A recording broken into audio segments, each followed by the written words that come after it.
Now, earlier this week, President Tinubu sent a list of 65 ambassadorial nominees to the Senate for confirmation. This comes after the recall of 83 ambassadors in September 2023, part of a comprehensive review of this country's foreign diplomatic operations. Well, the new list has sparked a mix of reactions from Nigerians, with some praising the move, while others have expressed concerns over the inclusion of certain individuals.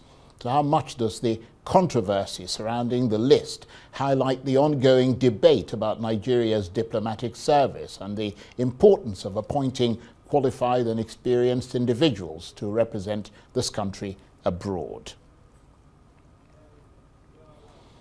Well, let's get the perspectives of our guest analysts on this and the other news and issues of the week. And I'm suitably delighted to say that I'm joined now in the studio by Arise News analyst and former chairman of the editorial board of Daily Trust newspaper, Mahmood Jega, by the legislative consultant and public policy analyst, Dr. Chibuzo Okereke, and just a little distance away from us, I'm also joined by the political analyst, Nana Kazaure.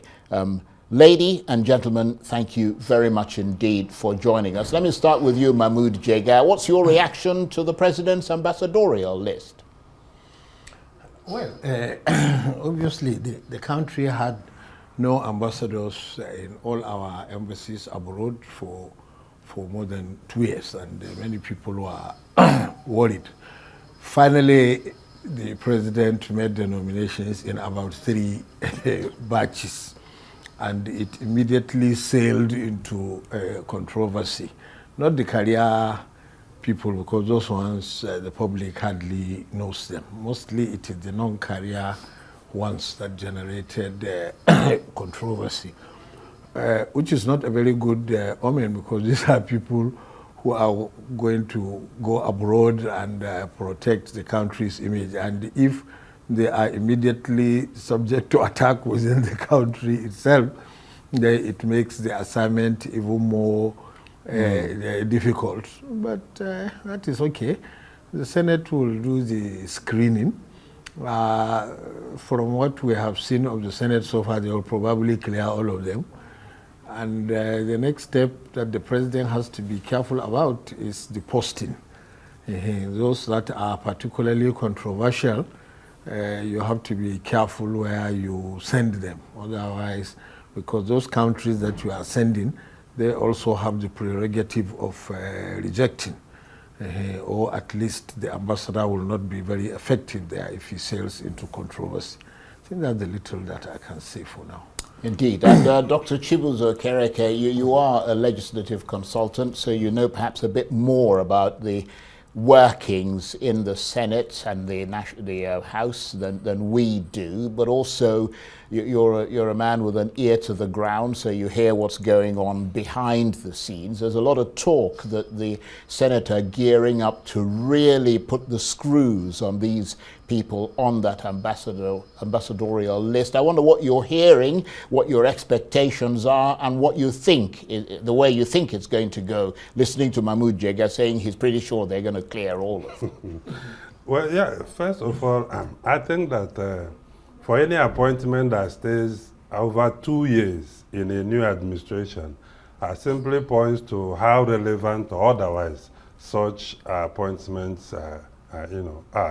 And for the president to stay for over 2 years to appoint ambassadors, it also tells us where we are in our diplomatic effort and Nigerian foreign policy direction. And that was a very big concern. Now that he has made the appointment, if you look at section 1714, that empowers the 1711C first for ambassadors and 1714 for the empowering the Senate to confirm the appointees.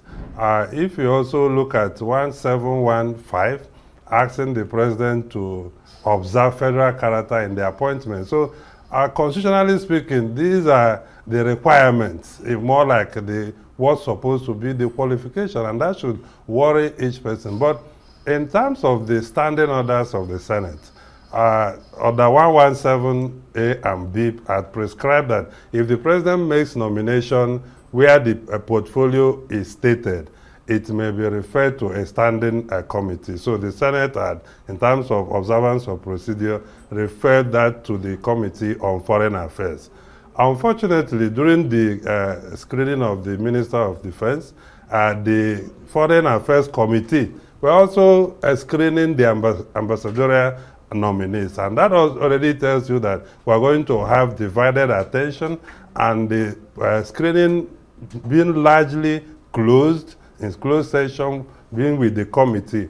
They will only make recommendations to the Senate at plenary. And I can tell you that where we will have robust debate is in the Committee of the Whole of the Senate, where the report of the Committee on Foreign Affairs will be considered. But as per the committee, I don't know whether they can, where that level of influence to say A and B will not be recommended for confirmation. Right, but just for clarity, Yeah. I mean, because a lot of people don't know these things, the way they work, when this committee takes its, because they're told to report back in a week or something, when they return to the floor of the Senate, what shape is that report going to take, or is that pretty much unknown? Are they going to sort of, each person writes things on them, or are they just going to say, well, we've taken a look and they're all jolly good fellows, so let's go ahead and sort of get them they're through? expected to make a very comprehensive report. If you look at Order 124, it even requires the president to submit the application letter written by these nominees applying to be ambassadors of Federal Republic, including the search process and the strategic objective for each selection process. If those documents were made available and other personal details and resume of the nominees, the Senate is expected to do a thorough job. However, you cannot screen 65 nominees effectively in 1 week. Indeed. Because where we are in the international stage, we need thorough screening. We need to get clear perspective from each person on what they are going to do to move Nigeria's image forward. Indeed. And let me come to you, Nana Kazaure. Thank you very much indeed for your patience. And obviously, one of the problems with this screening in the Senate is the fact that the places they're going to be sent to isn't sort of made known at that stage. And the problem tends to be that obviously if you're sending somebody to France, you'd expect them to be fairly fluent in French. And we wouldn't know that if they're not assigned their positions before they go through the screening. But beyond that, what's your assessment of the quality of the people on that list? Because quite a few of them have generated considerable controversy, including Professor Mahmood Yakubu, the former INEC chairman, the likes of Reno Mokri, Femi Fani-Kayode, amongst others. Do those people, in your professional assessment, have the sort of comportment that is in keeping with the standards that for people who should represent this country? Well, I'll just put it bluntly. Good evening, everyone, and thank you for having me. Bluntly and plainly speaking, a lot of them have raised a lot of concern and, like you said, controversy. Many of the people who are on that list, if Nigeria had, strong institutions and not strong men, those people should be in jail. For example, there's somebody who has an EFCC case hanging over his head. It's not been concluded. And then the next thing, he's been rewarded with the office of an ambassador. And yeah, but to be fair, we shouldn't say that they should be in jail if their cases have not been concluded and but that's also an indictment them found guilty. But that's an indictment on Nigerian institutions. No, I understand that. I'm not saying they necessarily should be on the list. I'm just saying that it's because you mentioned they should be in jail, and that's my opinion. If you didn't want it, then I shouldn't be here, Charles. Exactly, it's how I feel. I understand what you mean, but I mean we have to be. I mean, we've got to follow the law. The law says that people are innocent until proven guilty. So if they haven't been proven guilty, then they we mustn't even be on the list in the first place. That's what, you know, the bane of contention here is whether or not those kind of people should be on the list. Yes, Are we rewarding people who have come out publicly to say that the person at the helm of affairs is a known drug dealer, and he's being now rewarded with office of an ambassador? We've seen other people that haven't shown that they have the right temperament and the right outlook. What's the training? What now happens to people who, you know, those are the questions. What now happens to people who are actually career diplomats who have just been sidelined when they're at the peak of their careers? And, you know, that's why people are generally quite upset about the list that has come out. I cannot verify this, but I did read from one newspaper, I forget the name now, that on that list, there's probably somebody who passed on 5 months ago who made the list. And so it now goes, it wasn't any vetting carried out. Wasn't there a proper investigation done? If somebody has passed on 5 months ago, how come the person is on the list as an ambassador? So I'm really hoping that aside from the negative feedback that Nigeria has been getting internationally, locally, I'm hoping that the Senate is going to look into this and we find out that it's just that there are two people who are bearing the same names. Nigerians need answers to those kind of questions. I remember a few months ago, I wrote a very scathing report about the Nigerian Senate being rubber stamp, and I'm hopeful that at this point in time, they're going to show us that they're not a rubber stamp Senate. They're going to thoroughly look at the names, thoroughly scrutinize, and be sure that Nigerians are being represented in the best possible light, because right now our reputation is at an all-time low. So the hope is that the people who are going to represent us outside the shores of our beautiful nation do a good job of representing Nigeria properly and defending our country, because we know that ambassadors come in and represent the president himself when they're in other countries. And I'm very worried about people on that list, and I'm hoping that the Senate listens to Nigerians and the permutations, and they realize that Nigerians aren't sleeping. Nigerians deserve better, because I don't know why they didn't even select stellar. We have Nigerians who have better reputations. We have Nigerians who are better equipped to go out and defend our country. I don't know why they would put such right. It seems as if it's it's for the cronies. Well, to be fair, I think many Nigerians would agree with the latter part of your assessment there. I mean, people are often mystified by those who actually get appointments in this country. You've got a first 11, but they end up selecting people from the fourth 11. And I think you also raised a very important point there about whether or not that particular individual that we've all heard about is actually someone who's passed on and has made an appearance on that list, or whether it's a duplicated name. But in either case, I think you're right that we need some clarity on that. And Mahmoud Jega, Nana Kazaure raised a point there about the need for proper training of diplomats. I understand that in the old days, they used to have at least 2 years of training, but now they get like an induction of 2 weeks or even a week.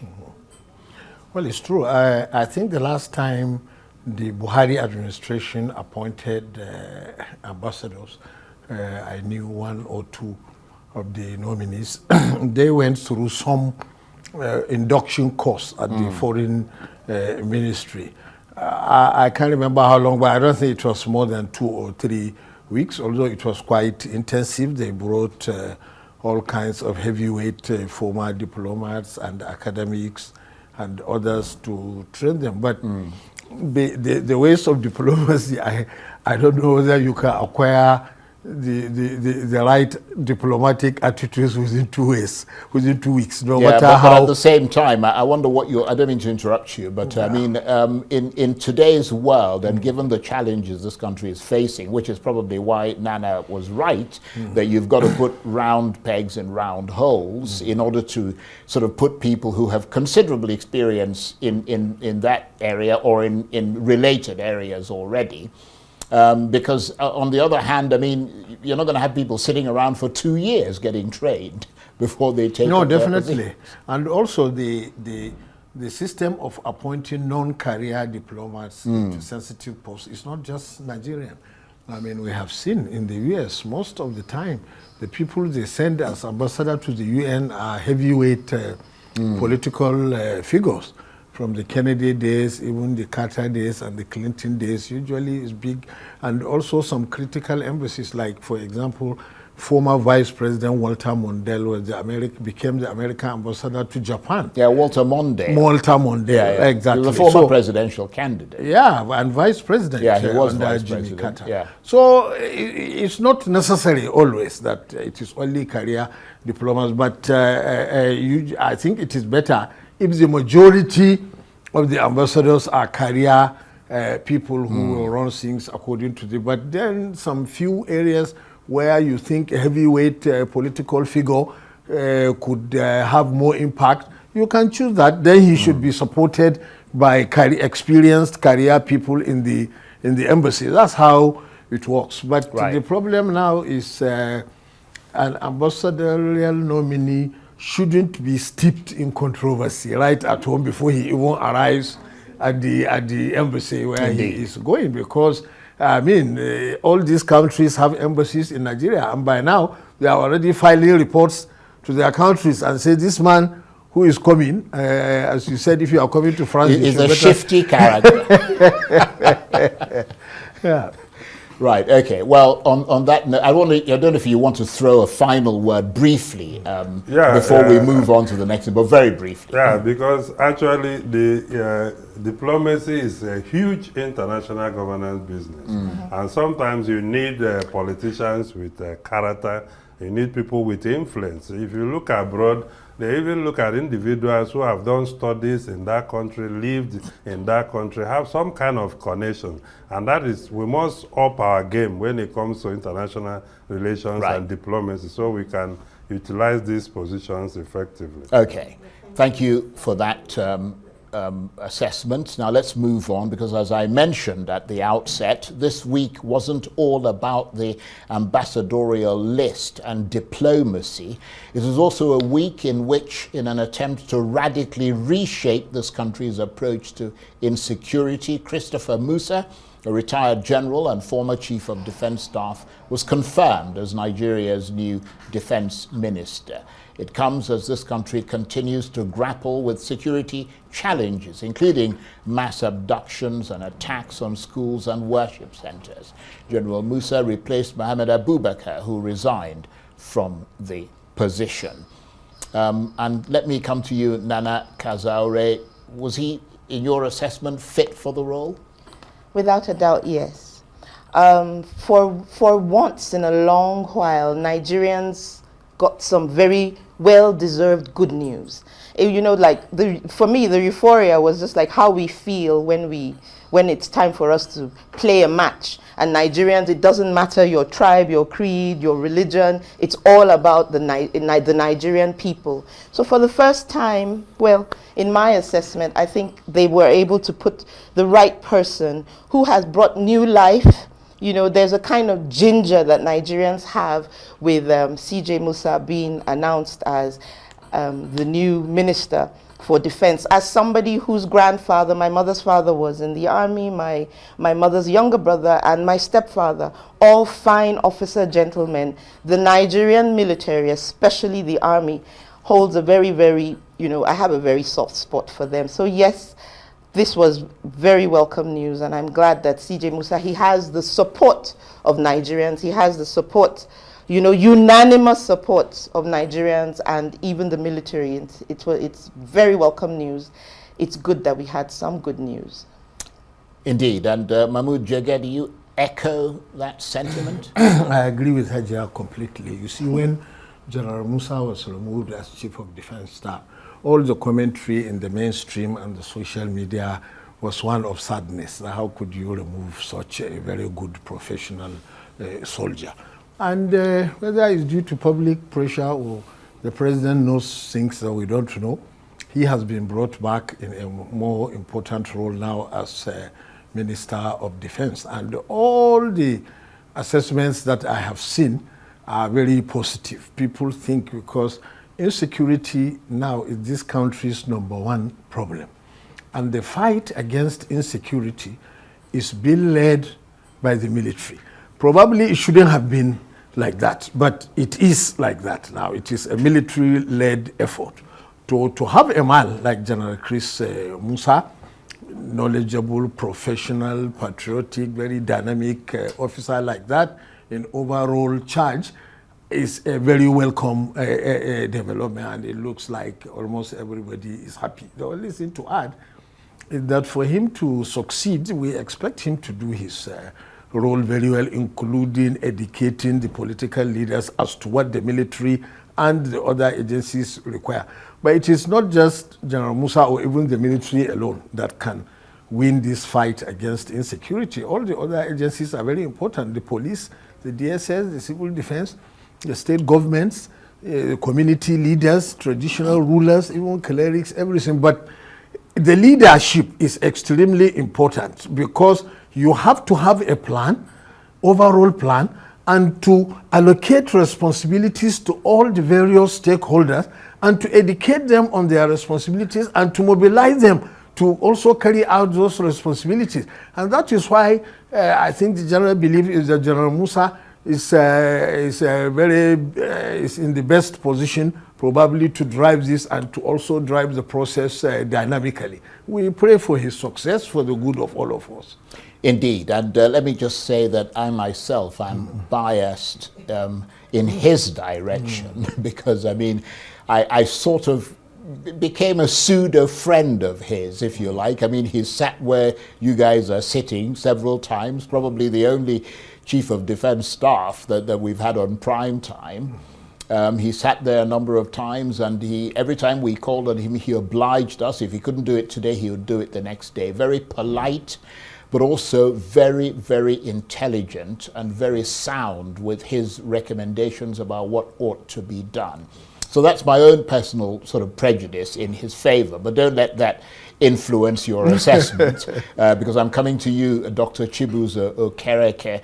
Beyond the things that the sentiments we've expressed, what is your assessment of the significance of his appointment when it comes to the national security implications? Well, first of all, I would like to adopt all your sentiments, right? Because somebody I've met personally and I've talked over a few issues at a forum. And I think that if barring other factors, Nigerians through the social media actually brought him back to this office. And he acknowledged that himself, that Nigerians have shown him a lot of love. And he's willing to work tirelessly to pay back. Let me tell you, Charles, over time, the Nigerian Armed Forces have always complained that the political elite and the political class behave as if they don't know Nigeria is at war. So having somebody like General Musa retired in the room as Minister of Defense, I think is very critical, that is going to bring it.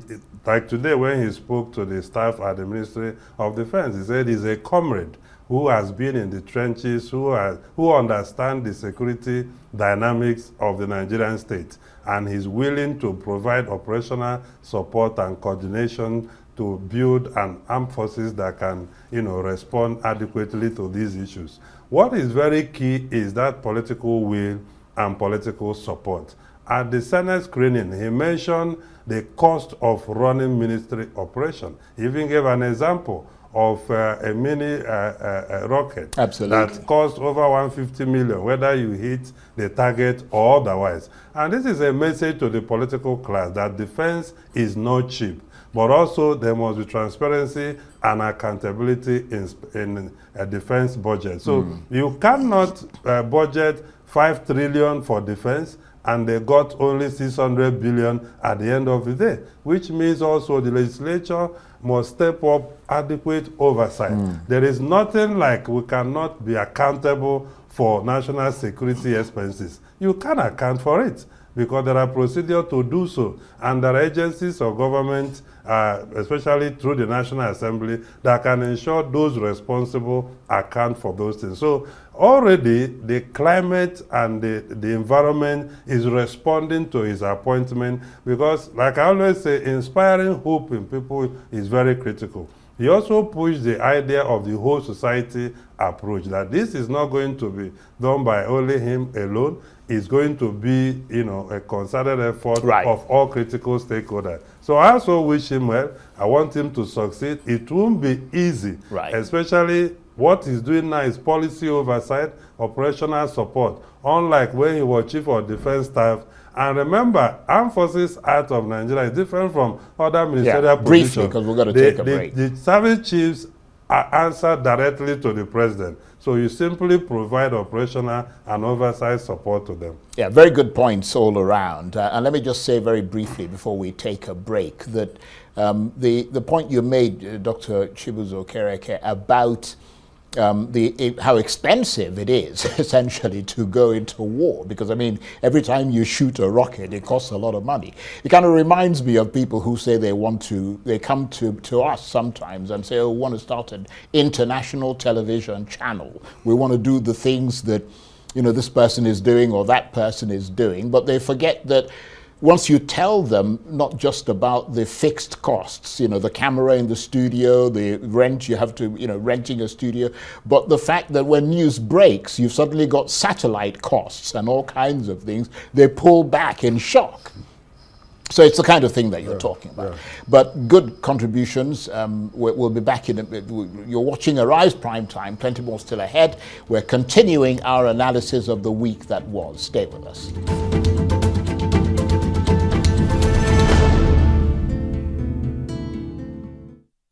Welcome back to Arise Prime Time, where we offer perspectives on the news and talking points of the day. I'm Charles Aniegolu. Now, as you know, the attacks by insurgents and bandits across northern Nigeria have left many in shock and millions of school children vulnerable.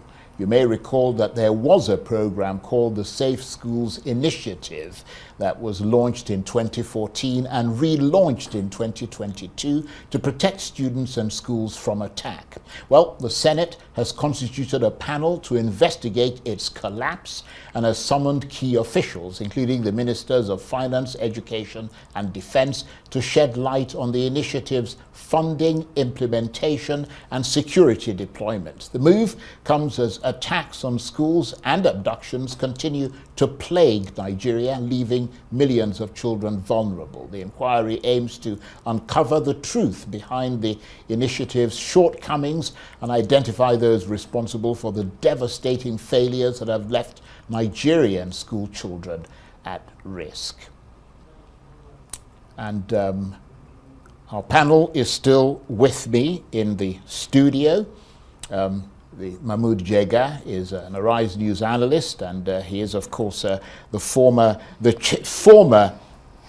chairman of the board of Daily Trust newspaper. The legislative consultant and political analyst is also here, Dr. Chibuzo Okereke, and the political analyst, Nana Kazaure. They're all here with me. Thank you very much indeed for staying with us. Let me come to you, Nana Kazaure. How encouraged are you that the Senate is set to probe the Safe Schools Initiative? It's a step in the right direction, but then I would really even prefer that we were literally in a position where children are safe going to school. It's very worrisome. As a mother myself, sometimes when my child is walking out the door, my heart is literally in my mouth. Will I see him again? Will he be back soon? And it's a general consensus. All Nigerian parents are concerned. And I was quite miffed, you know, if only recently when I heard that the president says that they should stop building schools in even remote areas. So now, for me, that goes to say that the insurgents, the bandits, the people who say there shouldn't be education in Nigeria, are they winning? You know, it's something, I think it's something we need to really discuss more robustly, because even the case of Niger State recently, we heard it was 315. We learned that 50 students were able to get away, but it seems as if that story has fizzled out. It's not on the front burner as it should be. If we have children in their hundreds, in their thousands, being taken away from school, then what's the future like for the average Nigerian child? We already have over 20 million Nigerian children out of school, predominantly in the north where I come from. And so beyond probing, you know, the Safe School Initiative, can our children really, really be safe when they go to school? In Zamfara State, we were told that people were asked to withdraw from the schools. We haven't seen any heads roll. Nobody has been called to give account. There were no arrests made when the children came back. With this government, who knows if one time we'll hear that some bandit has become a nominee for ambassadorial posts.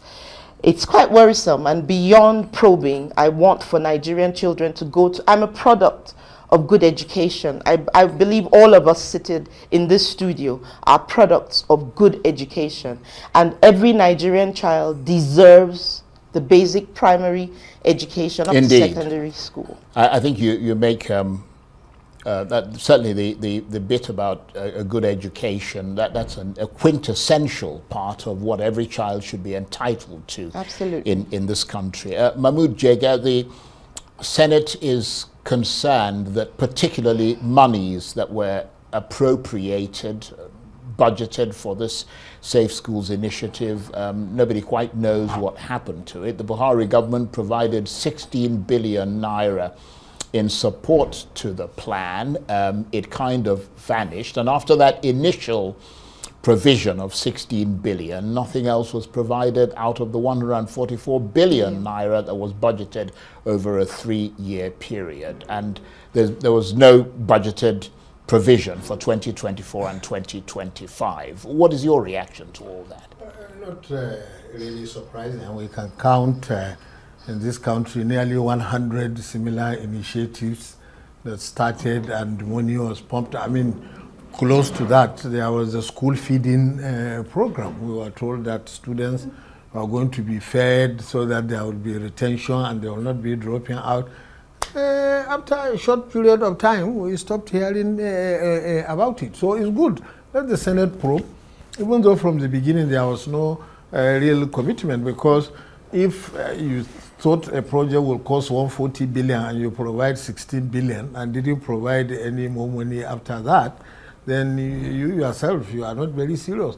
I haven't seen the comprehensive document of this Safe Schools initiative, but when I heard about it, I was thinking, there is no way the schools can become safe if the whole society does not become safe. I think what the president said was don't open boarding schools in some of those very insecure areas, because from what we have seen in the last 5 years, all the school kidnappings took place in boarding secondary schools, because it is usually a night operation. All this Niger and even the KB one was mostly in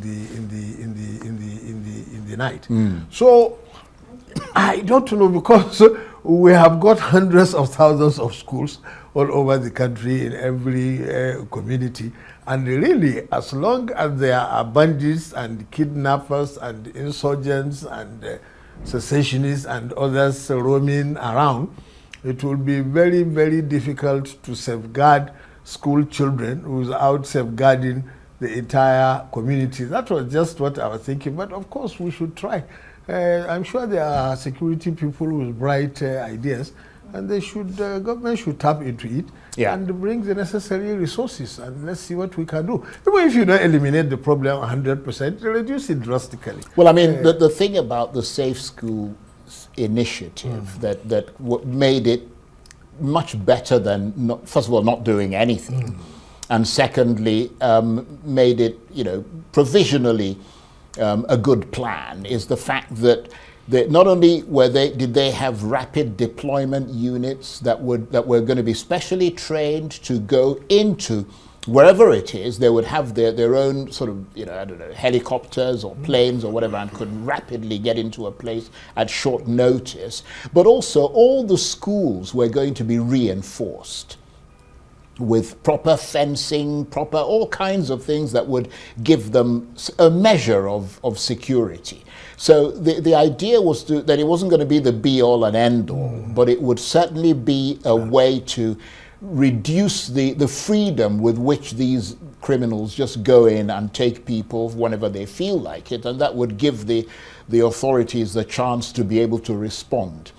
In that context, Chibuzo Okereke, I wonder what your assessment is of that Safe Schools plan, whether you think it's a good plan, or whether you think that, perhaps that's another thing that would have required a lot more to give a measure of sort of protection to the schools. I think that policy-wise, that policy is foundationally problematic. You see, in policy design, you have to look at the environment of the policy. You have to look at the stakeholders management. You have to look at the trade-offs in terms of political feasibility and operational feasibility.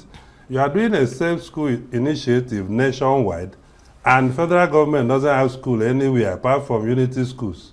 And the state parties were not effectively involved, except that roles were assigned. Well, they were involved, but they didn't stomp up their own bit of the cash. We have the UBEC, there is beyond contribution of money.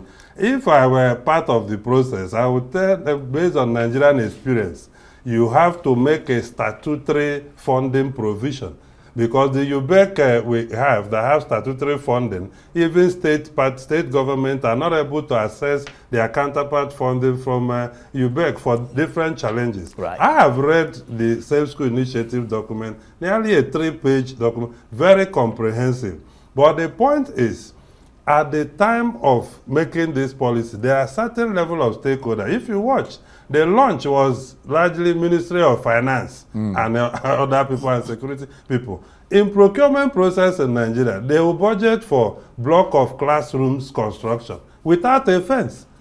The furniture for it is a totally different procurement. So if you know those things are the way we operate, then you make sure that your Safe School Initiative policy take into cognizance the operational feasibility in implementing policy. And that was the basic issue, because only unity schools can federal government effectively go and do things. Other schools, you need to make sure that the state government understand their role, communities understand their role, and in terms of funding, where should this funding be domiciled? And I'll end it with this. You very briefly. Operate Safe School Initiative where the local government system is not working. Because many of these schools are in communities. You come from Abuja and expect to make peace happen in local communities across Nigeria. Well, in fairness to that plan, all the different branches of government were involved in it. Local government, state, and they are aware of their role and involvement. But let me move on from there, because we need to turn to the international scene now, because this was a week in which the leaders of Rwanda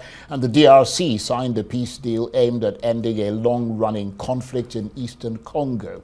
That peace deal, which is now in force, came from the Trump administration. It led the talks between the two sides, and President Trump called it a great day for Africa and the world. But the question, of course, is, can they get past their mortal differences and begin the process of healing old wounds? Well, both leaders spoke of their optimism and said they would stick to the terms of the agreement, though it was noted that both men did not shake hands during the signing ceremony. Nana Kazaure, how do you feel about this peace agreement? Two things come to mind. One, I'm hoping that it's not just a peace accord on a piece of paper. I'm hoping that they really do look inward. Africa, Nigeria, the whole of Africa. It's time for us to have peace within our borders. It's time for us to, put on our big boy pants and, stop all the tribal wars, the ethnic wars, and it's impeding development in Africa. It's impeding growth. It's not putting us where we rightfully belong. We're not on the table, and I'm hoping that, at this time, African leaders are supposed to show a certain level of commitment to their country, to their people. Are the leaders committed to ensuring that there's peace within their countries?